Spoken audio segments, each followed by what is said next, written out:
Hi friends, welcome to cinema dreams entertainment channel. ఈ వీడియోలో cinema dubbing studio ఎలా ఉంటుంది, సలారు, కేజీఎఫ్, ఇప్పుడు రాబోయే ఉపేంద్ర సినిమా, ఇండియన్ 2 ఇలాంటి సినిమాలకు డబ్బింగ్ చెప్పిన సినిమా డబ్బింగ్ థియేటర్ అనేది ఎలా ఉంటుంది అనేది మీకు ఈరోజు చూపించబోతున్నాను.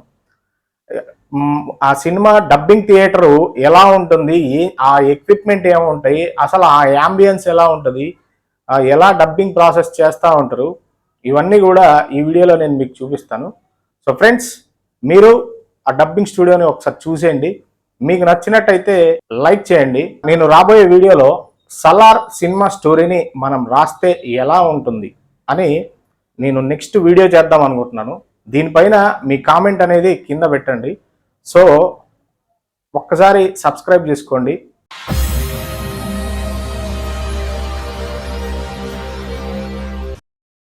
ఫ్రెండ్స్, ఇది కేఏ డబ్బింగ్ స్టూడియో. ఇది రామానాయుడు స్టూడియో దగ్గరలో ఉంటుంది, జూబ్లీహిల్స్లో.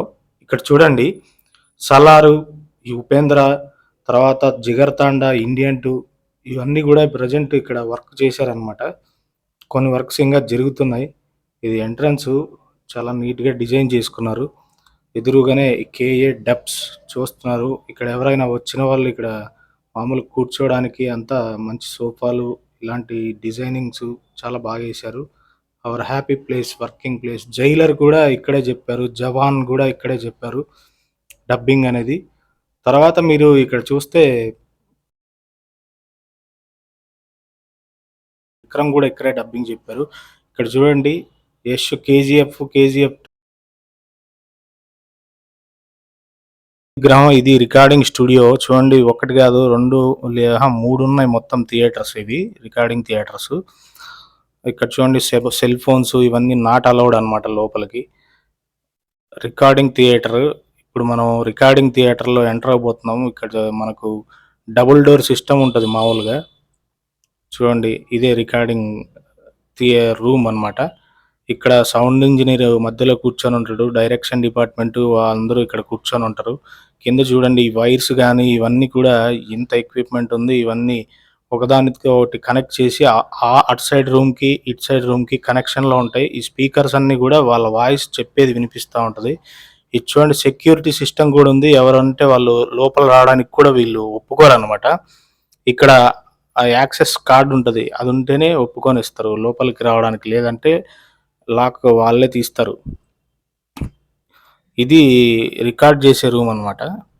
ఇది చూడండి, ఒక 2 ఇక్కడ బూమ్ మైక్స్ ఉన్నాయి. ఇవి చాలా కాస్ట్లీ హెవీ ఎక్విప్మెంట్. ఇది ఇక్కడ పెద్ద పెద్ద వాళ్ళు కూర్చొని డబ్బింగ్ చెప్పడానికి మంచి సీట్ వేసారు ఒకటి.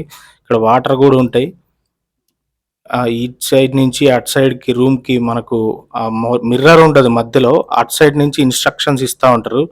మనకు ఇటు సైడు విని ఆ ఎదురుగా స్క్రీన్లో చూస్తూ మనకు డబ్బింగ్ చెప్తారు అనమాట. చూడండి, ఇది ఎంత కాస్ట్లీ ఎక్విప్మెంట్ అంటే మినిమం ల్యాక్స్లోనే ఉంటాయి ఆ మైక్స్. ఇక్కడ స్క్రీన్లో మనం ఏదైతే డబ్బింగ్ చెప్పాలో అది ప్లే అవుతూ ఉంటుంది. ఇవి చూడండి, అక్కడ డబ్బింగ్ చెప్తుంటే ఇక్కడ వచ్చేసి మనకు ఇలా సిస్టంలో రికార్డ్ చేసి అడ్జస్ట్ చేస్తూ ఉంటారు అనమాట. అప్పటికప్పుడు సింకింగ్ ప్రాసెస్ అనేది చేస్తూ ఉంటారు. ఎలా చెప్పారు, 1కి 2 లేయర్స్ తీసుకుంటారు, ఇలా దాన్ని అడ్జస్ట్మెంట్ చేస్తూ ఉంటారు. ప్రతిదీ కూడా ప్రతి వాయిస్ని ఎవరిది వాళ్ళు సపరేట్గా. చూడండి, ఇక్కడ సౌండ్ ప్రూఫ్స్ కూడా ఎలా డిజైన్ చేసి ఉంటారంటే మొత్తం వుడ్ ఉంటుంది. వుడ్ తర్వాత ఫోము, ఇలాంటి ఎక్విప్మెంట్ అంతా వాడి ఉంటారు అనమాట. అంటే ఎట్లాంటి సౌండ్, చిన్న సౌండ్ కూడా వినిపించుకోకుండా మనకు ఈ ఫోమ్స్ ఇవన్నీ కూడా పైన టాప్కి మరే గోడలకి అన్నీ కూడా ఇలా వాడతారు. ఇక్కడ చూడండి, డబుల్ డోర్ సిస్టమ్. ఇక్కడ చూసారా, బటన్స్ ఉంటాయి. మనము అవతల వాళ్ళతో మాట్లాడాలంటే ఆ బటన్ ప్రెస్ చేసి అవతల మనం ఏదైనా చెప్పాల్సి వస్తుంది అనమాట. మనం ఏదైనా చెప్పాలనుకుంటే డబ్బింగ్ చెప్పే వాళ్ళకి అలా స్క్రీన్ చూస్తూ అలా డబ్బింగ్ చెప్తూ ఉంటారు. వాళ్ళు చెప్పింది ఈ మైక్స్లో, ఈ స్పీకర్స్లో మనకు వినపడతా ఉంటుంది అన్నమాట. దాన్ని ఇలా సౌండ్ ఇంజనీర్ తీసుకొని రికార్డ్ చేస్తూ ఉంటారు. సో అది ఫ్రెండ్స్, ఇలా ఉంటుంది dubbing theatre process. Cinema dreams entertainment ఛానల్ని సబ్స్క్రైబ్ చేసుకోండి. కొత్త నోటిఫికేషన్ల కోసం పక్కనే ఉన్న బెల్ ఐకాన్ని ప్రెస్ చేయండి.